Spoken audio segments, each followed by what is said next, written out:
Bonjour tout le monde, bienvenue dans la rubrique de G, c'est un plaisir de vous retrouver aujourd'hui pour une nouvelle vidéo. Et encore une vidéo consacrée à Flash. Je vous en ai fait une la semaine dernière où je revenais sur l'intégralité du run de Geoff Jones sur Flash. Flash, Wally West, le plus grand de tous les Flash. Le débat est clos. C'est pour déconner, je sais qu'à chaque fois que tu dis un truc comme ça, t'as les fans de Barry Allen qui sont en mode mais non, mais je comprends pas pourquoi. Et moi, ça me fait mourir de rire parce que j'en ai rien à foutre, frérot. Enfin, tout. J'aime les deux, enfin, on s'en fout. Mais qui vous voulez, ça n'a aucune importance. Mais j'aime bien cette petite guéguerre sympathique entre j'allais dire les allénistes et les Westiens. Moi, je suis un Westien, frérot. Voilà, moi, Barry Allen, non, ça me fait pas. Il me fait pas relever la nuit, pas du tout. Wally West, voilà, j'aime beaucoup plus. Et puis ça me fait rire parce que la semaine dernière, dans la vidéo, je vous disais que j'étais pas spécialement fan de Flash et qu'à la fin du run de Geoff Jones, malgré tout l'amour que j'ai eu pour ce run, je serais pas plus fan de Flash. Et déjà, d'une part, je trouve que c'est un peu ridicule d'accumuler des lectures comme ça autour d'un personnage en disant non, je suis pas fan. Écoute, ça commence à y ressembler quand même salement. Et je dois avouer qu'après ce Flash Chronicles 93, écoute, je sais pas si je suis fan, mais en tout cas, waouh, j'ai passé un super moment. Moi, je vous le dis, j'ai vraiment, vraiment kiffé. J'ai pas pris de notes. Non, je me suis dit, tiens, t'as deux trois points que tu veux évoquer avec eux autour de cette lecture, et puis tu vas venir comme ça, et puis on va voir un petit peu où tout cela nous mène. Avant de commencer, je voulais quand même vous rappeler au moins dans quel état d'esprit j'étais à la fin du Flash Chronicles 92. Déjà à la base, j'étais pas parti pour l'acheter. Le Flash Chronicles 92, il m'a été offert à l'époque par Dramoon, Momoon, et Spider-Man, Mamat, rien à voir. Et donc, bah forcément, moi j'avais été voir un petit peu pour découvrir ce truc-là. J'en avais fait une vidéo, et j'étais ressorti de cette lecture en disant oui, bon, sympa, il y a des trucs bien, des trucs, voilà. Bon, j'irai voir la suite, mais bon, voilà quoi, on verra. Et c'est vrai qu'au fur et à mesure du temps, ta réflexion en fait continue, tu y repenses et tu te dis putain, franchement, le prix des Chronicles, est-ce que c'est vraiment raisonnable d'aller lire, d'aller acheter le 93 alors que t'es pas spécialement fan de Flash? Est-ce que tu n'aurais pas d'autres trucs à acheter qui seraient quand même beaucoup plus sympas? Et puis bon, tu vois les copains qui en parlent, tu discutes un tout petit peu avec Yann Graff qui te dit, historiquement parlant, ça vaut le coup quand même d'aller dessus. Tu dis bon, allez, je vais aller voir, tu vois. Et puis, je me rappelle ce que Comics du Prof m'avait dit, et SN Parod, si je vous dis pas de bêtises, euh, de mémoire, hein, au détour de commentaires comme ça. Si tu vas sur. Ce serait une erreur de pas aller sur le 93. Et si à la fin du 93 tu vois que t'aimes pas, bon bah va pas plus loin, c'est que c'est foutu. Ils ont entièrement raison. Et je ne saurais que trop faire mien ce conseil en vous disant voilà, si le 92 vous avez aimé, sympa, mais pas plus que ça, allez voir 93, vraiment, parce que je pense qu'il y a beaucoup de choses qui vont changer après cette lecture. Et si à la fin de 93 vous n'êtes toujours pas convaincu par ce que propose Mark Waid sur Flash, dans ce cas-là, il sera urgent pour vous de plier les Gaules, et puis plier les Gaules, et ben clin d'œil. On est deux, va avoir compris. Et voilà, il sera urgent en fait de plier les Gaules et de peut-être de les revendre et puis de passer tout simplement à autre chose. Qu'est-ce que j'attendais de ce Flash Chronicles 93? Bon, pas rien de particulier.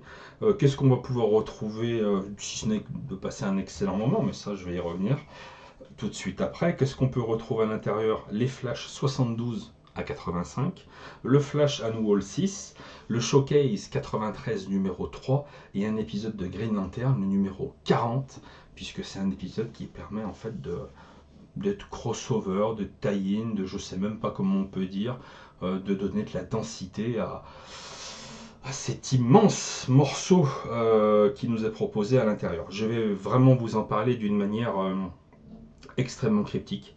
Vraiment, je ne vais rien dévoiler du tout de l'intrigue, ce sera à vous d'aller voir. Tout ce que je peux vous dire, c'est que pour moi, il y a réellement deux moitiés très distinctes qui se dégagent de ce bouquin, plus ce qu'on a vu tout à l'heure, là, ce que je vous disais, l'Annual 6 et le Showcase 93, qui sont des petits numéros sympathiques, mais très sincèrement un petit peu anecdotiques, mais pas tant anecdotique que ça, puisque ça te permet en fait, en plus avec l'aide encore une fois de l'éditorial, mais je vais y revenir, de t'expliquer un tout petit peu l'esprit des années 90, l'esprit de DC à cette époque-là, et leur envie à un moment donné d'aller sur le terrain de la concurrence envers Image, tout ça, etc.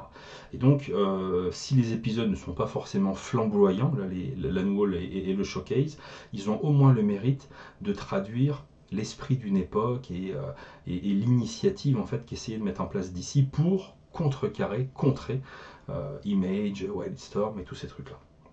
Donc c'est cool. Mais heureusement que c'est accompagné par l'éditorial, parce que sinon tu lis juste des épisodes un peu chiants, tu vois. Si tu as l'éditorial à côté, ils sont chiants, mais tu sais pourquoi. En ce qui me concerne, ça change tout. Ça change tout.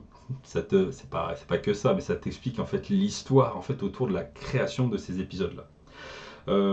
La première moitié, c'est vraiment celle sur laquelle je vais m'attarder. On se rend compte en fait que à la fin de 92, Mark Waid il a vraiment commencé à installer son personnage et qu'il va commencer à pouvoir un petit peu dérouler.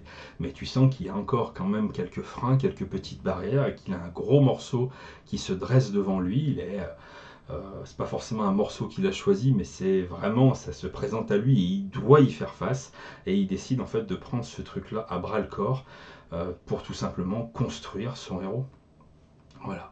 On est dans une période où Wally West, c'est le Flash, on est bien d'accord, mais il n'a pas forcément encore une aura absolument exceptionnelle et il y a énormément de gens qui regrettent Barry Allen et qui voudraient bien voir le retour de Barry Allen, etc. etc. Donc c'est un vrai problème pour lui et il va se saisir en fait de cette opportunité pour à la fois raconter une histoire absolument brillante et pour à la fois, au-delà de l'histoire, pour vraiment faire du personnage de Wally West un Flash à part entière, un Flash indépendant, un Flash qui a gagné ses galons, ses lettres de noblesse. Et si vous voulez voir réellement la véritable naissance de Wally West en tant que Flash, c'est là que ça se passe. C'est là que ça se passe. Et j'aime beaucoup en fait l'idée que ça s'ajoute aussi d'une certaine manière au Year One qu'on peut retrouver dans le 92. Et cet arc-là, en étant vraiment le plus cryptique possible, et pour moi, d'une certaine manière assez classique dans les drops que ça propose, faire descendre ton héros vraiment dans les tréfonds, dans les abysses, le mettre entre guillemets un petit peu plus bactère pour finalement le voir remonter, renaître, revoir la lumière et exploser au grand jour. Ah, voilà. C'est des drops qui sont assez classiques dans les comics, dans les romans, etc. Sauf que c'est fait d'une merveilleuse manière et puis surtout, c'est pas fait par n'importe qui, c'est pas fait dans n'importe quelle circonstance. L'époque est importante. Le fait qu'on regrette Barry Allen, que Wally West est contesté en tant que Flash a véritablement son importance. Et puis surtout, c'est pas fait n'importe où. Je suis désolé, mais DC Comics, c'est pas n'importe où, c'est pas n'importe quoi. C'est pas un comics auto-contenu, c'est pas. Non, il y a un univers, il y a une histoire, il y a une densité, il y a une profondeur, il y a un héritage. Donc tu fais pas n'importe quoi, et quand tu commences à gratter en fait là-dedans, et tu es dépositaire de cet héritage, et forcément en fait il y a tout ça qui accompagne ton histoire, qui accompagne tes personnages. Et ça, Mark Waid, il le fait d'une merveilleuse manière. Donc toute la première moitié, toutes les issues étaient absolument merveilleux. J'ai passé un moment unique à les lire. Mais j'ai passé un moment unique, pas simplement parce que c'était bien à lire, j'ai passé un moment unique parce que c'est comme si en fait on était au théâtre. Et les issues, c'est ce qu'on te présente sur scène. C'est le spectacle. C'est le spectacle. Et l'éditorial qui est à côté, c'est les coulisses. C'est comment on a produit ce spectacle-là. C'est comment et pourquoi on a choisi que telle scène serait là, pourquoi on a choisi ce thème-là, pourquoi ci, pourquoi ça. Et c'est super important. C'est-à-dire que moi, j'ai besoin de ça. Je suis friand de ce genre d'anecdotes. Parce que si tu regardes simplement le spectacle, si tu regardes simplement les issues, tu as une seule facette, en fait, de ce médium. Tu as simplement l'histoire qu'on est en train de te raconter. Et avec l'éditorial, tu as quelqu'un qui te prend par la main, qui t'emmène avec toi et qui va te dire, je vais t'expliquer ce que Mark Waid, Brian Augustine, ils avaient en tête. Je vais te le traduire, je vais te le montrer. On a des discussions entre Mark Waid et Brian Augustine qui montrent en fait le cheminement qu'ils ont eu pour arriver à nous pondre cette histoire-là. Et donc d'un coup, tu n'es pas simplement spectateur du spectacle, tu n'es pas simplement en train de regarder ce qui se passe sur scène, tu es en train de vivre un moment éditorial en même temps que le spectacle. Et là, pour moi, c'est plein, c'est entier, c'est opulent, c'est riche, c'est généreux, c'est tout ce que j'aime. C'est comprendre comment ça a été fait, pourquoi ça a été fait, par qui ça a été fait. Et te rendre compte au travers de cet éditorial-là que c'est pas un mec qui est venu chercher son chèque qui a fait ça. Non, c'est un passionné. C'est un passionné qui, à un moment donné, même, il prend des risques. Il va prendre des risques. Il peut très bien, ça peut très bien foirer. Il peut très bien se faire dégager au bout de 6 numéros. Mais il va prendre des risques parce qu'il aime profondément ce qu'il est en train de faire. Il aime les personnages et il y croit. Et tu les accompagnes. Et t'accompagnes Wally West. Et t'accompagnes tout le Flashverse. Et t'accompagnes Mark Waid, Brian Augustine, le dessinateur, Greg Larocque. Et tu es avec eux. Ça fait partie des grands moments de ma vie de lecteur. Cette première moitié, j'ai adoré, et c'est typiquement le genre de lecture où à un moment donné, moi je suis obligé d'arrêter et de dire, d'aller voir mon épouse, ma compagne, voilà, et de lui dire, oh mais putain, mais je suis en train de lire un truc absolument incroyable. Et elle de passer devant moi pendant que je lis, de rire et de voir les yeux qui brillent, et je lui dis, mais pourquoi tu ris? Elle me dit, parce que tu es en train, tu es émerveillé, tu souris pendant que tu lis, tu vois. C'est des moments uniques dans une vie de lecteur. Enfin, c'est des moments importants, pas forcément uniques, mais c'est des moments importants. Et cette première moitié, je l'ai trouvée absolument fantastique. Et je peux vous assurer que après avoir lu ça, ouais, bah en fait, t'es fan de Flash, quoi, tu vois. En fait, c'est mort, c'est mort. Bien sûr que j'irai sur 94 et 95 et allons-y, et que, waouh, oui, j'ai envie d'en savoir plus encore sur ce personnage. J'ai même envie d'en savoir plus sur Barry Allen, sur qu'est-ce qui s'est passé avant sa mort, qu'est-ce qui s'est passé avec Eobard Thawne, le procès, pourquoi il lui a pété la nuque. Waouh, waouh, j'ai pris une bonne calotte. La deuxième moitié, on a le dessinateur Greg Larocque qui était sur Flash depuis plus de 5 ans, qui s'en va. Et hommage sincère à ce dessinateur absolument merveilleux, qui a un trait, je trouve, qui fait plus années 80 qu'années 90, tu vois. Donc j'aime beaucoup son trait. Et tu vois arriver Mike Wieringo. Mike Wieringo, on a eu l'occasion d'en parler, notamment avec son duo de Mark Waid, quand j'ai parlé de l'omnibus en fait des 4 Fantastiques.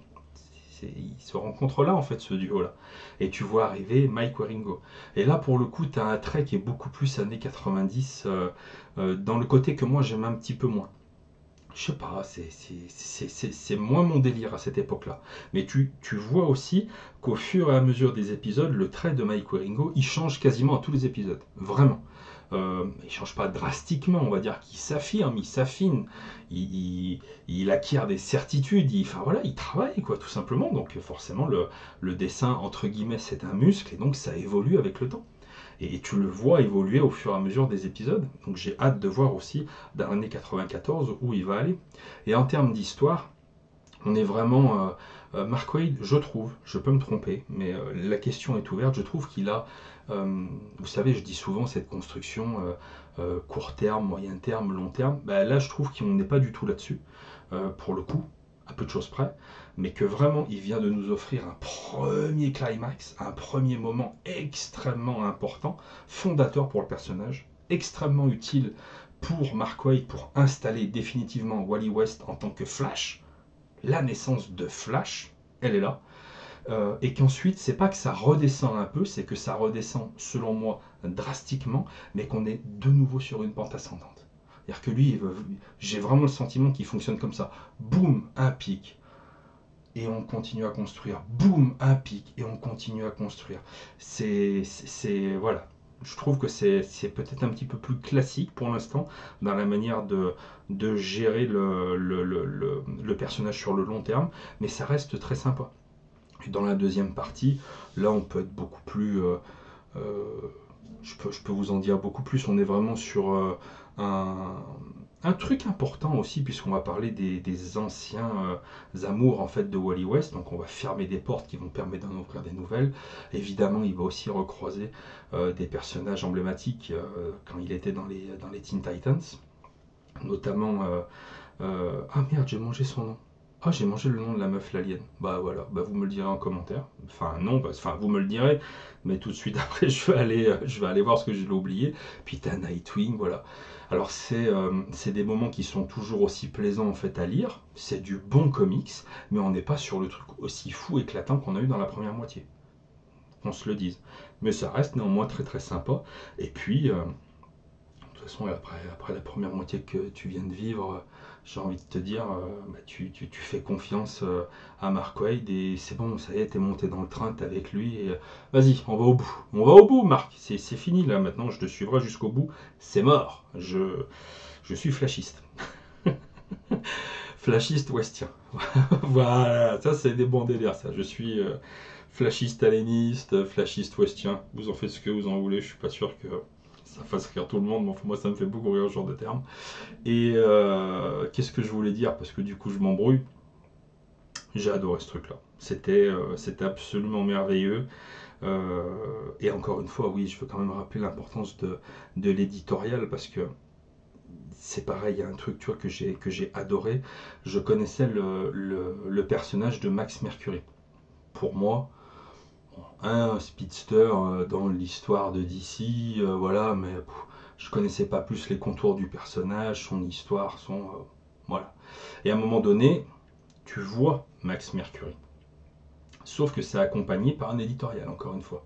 Et donc, bah là, on t'explique, on en profite quand même pour t'expliquer les contours de Max Mercury. Te dire, ah, et attention, c'est pas n'importe qui.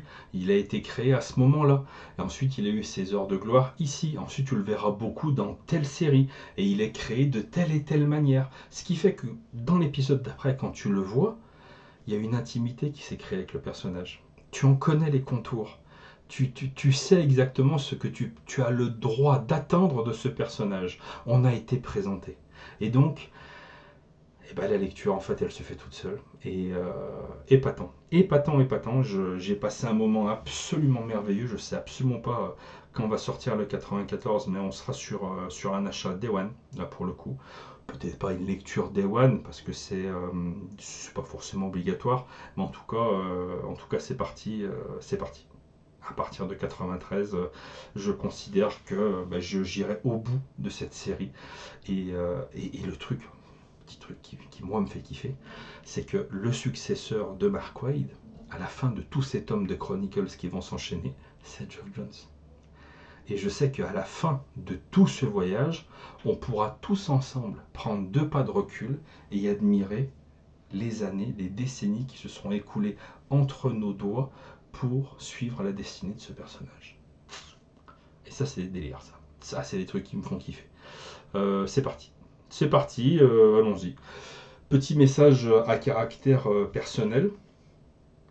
Tonton Urban, c'est quand tu veux les Chronicles pour Aquaman. Je pense que le boulot a été fait par Oz. Je pense qu'il y a suffisamment de gens qui attendent des Chronicles Aquaman, Peter David, tout ça. Je pense que le boulot a été fait, que le lectorat est tout à fait mûr en fait pour voir arriver ce type de Chronicles. Moi j'en prends le pari, vraiment. Et j'aimerais vraiment en fait que Urban se décide de tenter le coup, tu vois, sur un petit Atlantid Chronicles, enfin tu vois, un Aquaman Chronicles avec le run de Peter David, tout ça, je, je suis convaincu que depuis quand même pas mal de temps que Oz fait ses vidéos, qu'il a réussi à convaincre énormément de gens que ce run-là était exceptionnel. On en est tous intimement persuadés. On est beaucoup, je pense, à vouloir le lire. Et à mon sens, c'est une occasion à ne pas manquer. Voilà. Je ne sais pas si vous le verrez, les copains d'Urban. Je ne manquerai pas de vous envoyer cette vidéo en vous disant, il y a un petit message perso à la fin. Mais vraiment, vraiment, je pense que le lectorat est mûr. Le boulot a été fait et vous devriez vous pencher là-dessus. Merci de m'avoir écouté. On se retrouve dans les commentaires pour parler du plus grand de tous les flashs et du plus petit aussi.